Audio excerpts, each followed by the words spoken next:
Hi, and welcome. You're listening to the X22 Report. My name is Dave, and this is episode 1491B, and today's date is February 6, 2018, and the title of the episode is The Deep State Sent a Message, This Won't End Well. Let's get into the economic collapse, political, and geopolitical news. Now, the Deep State, they sent a message to the Trump administration, the Patriots, Nunes, and all of them, where they're saying, listen, stop what you're doing, stop the investigations, or else. And they sent the message through the stock market. And of course, people saw the 666 number. They're saying this was a message from them.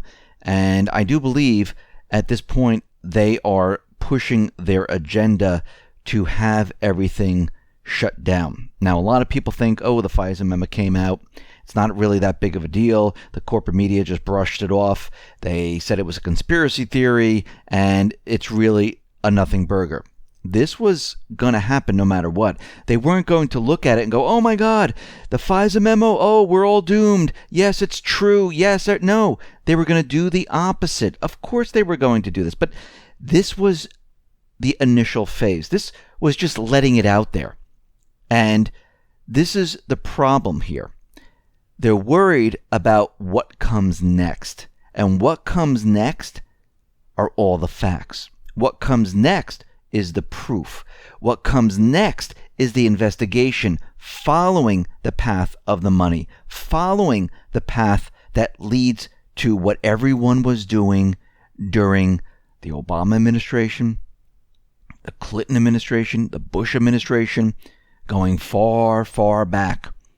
And Nunes right now, he has traced the path directly from the Clinton campaign to the Kremlin.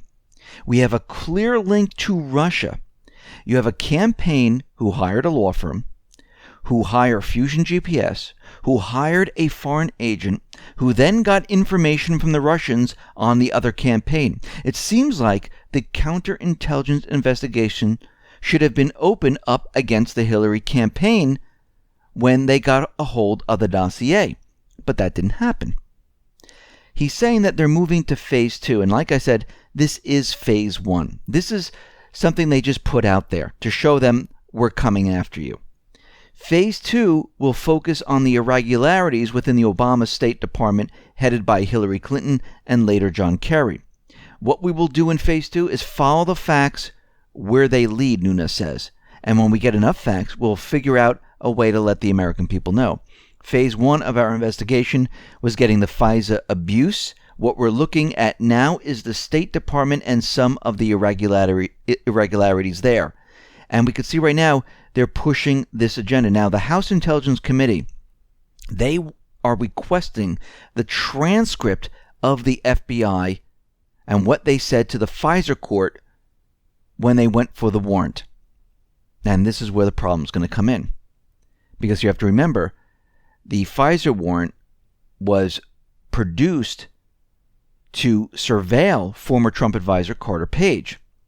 And the Steele dossier formed an essential part of the Carter Page FISA application.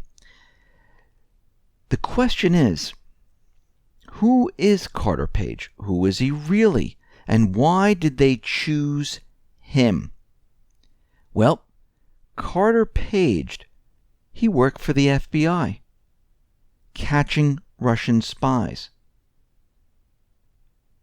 Let's take a look at this for a sec. In 2013, Carter Page was working as an undercover employee of the FBI, helping them to build a case against Burakov.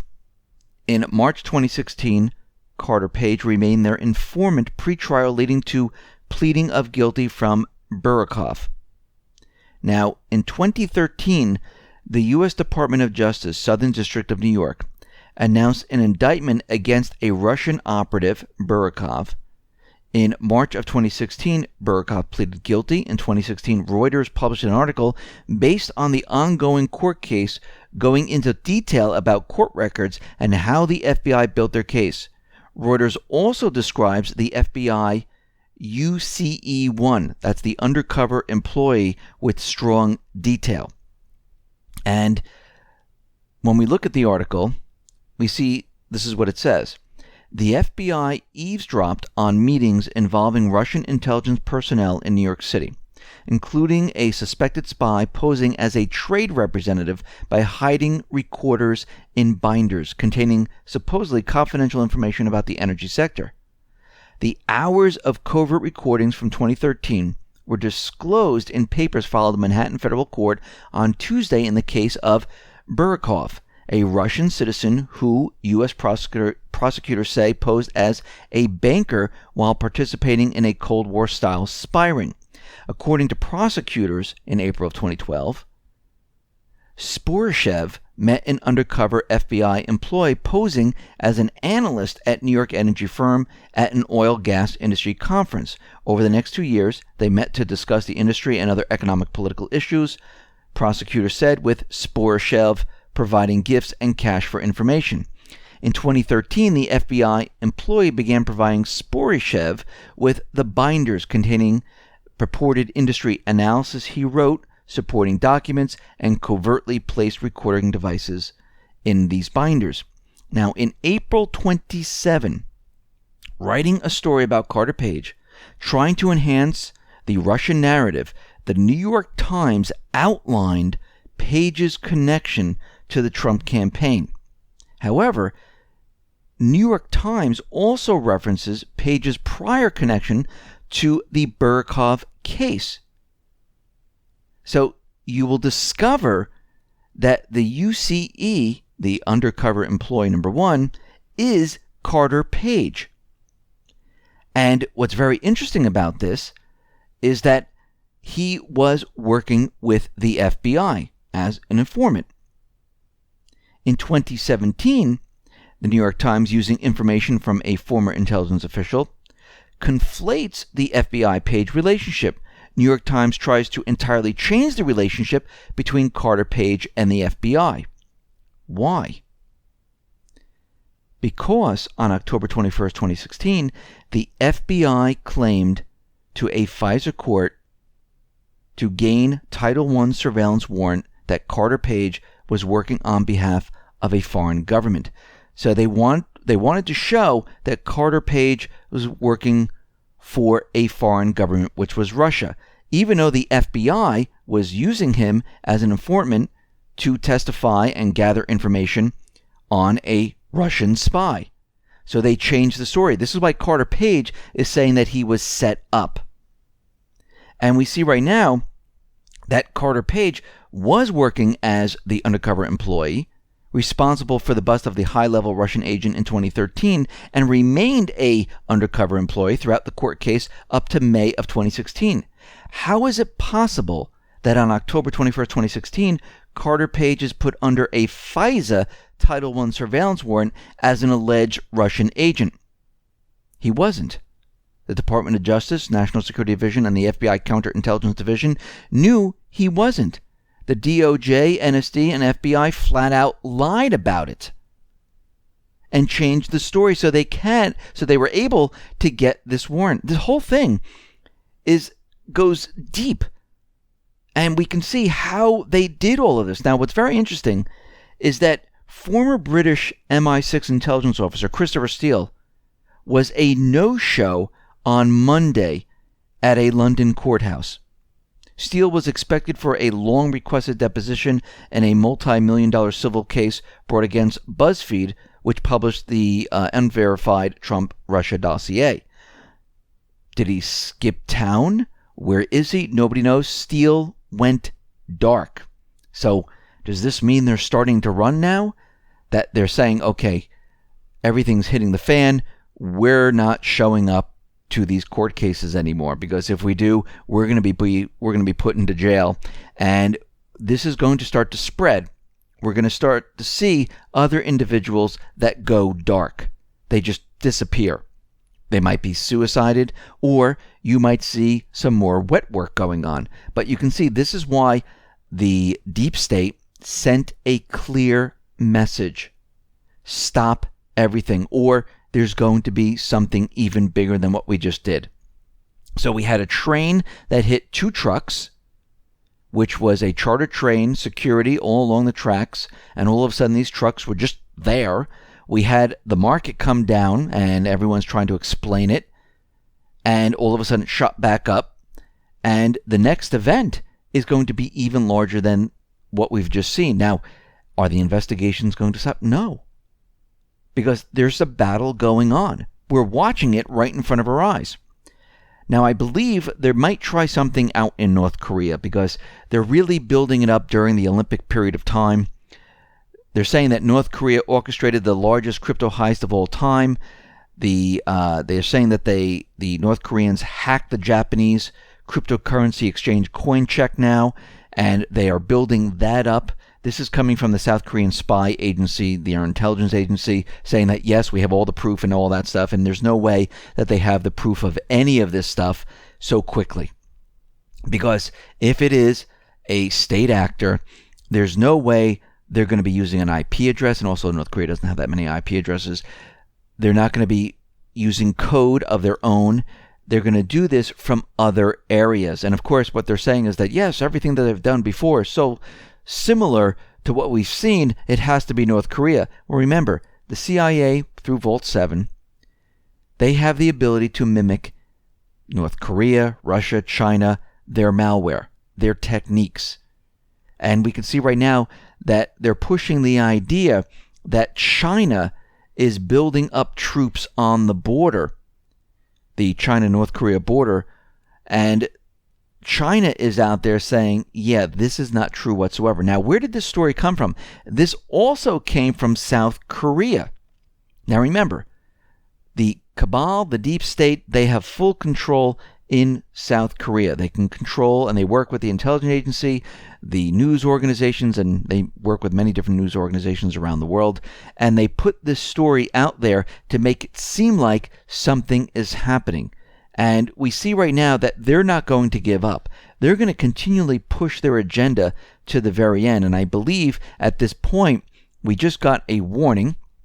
The message was sent, and the next event is going to be much, much larger. Now, the next event could be crashing of the entire system. To blame everything on Trump, they'll have the corporate media, and you saw the corporate media panic, and, this is going to be a huge bear market, and they were going on and on and on and on.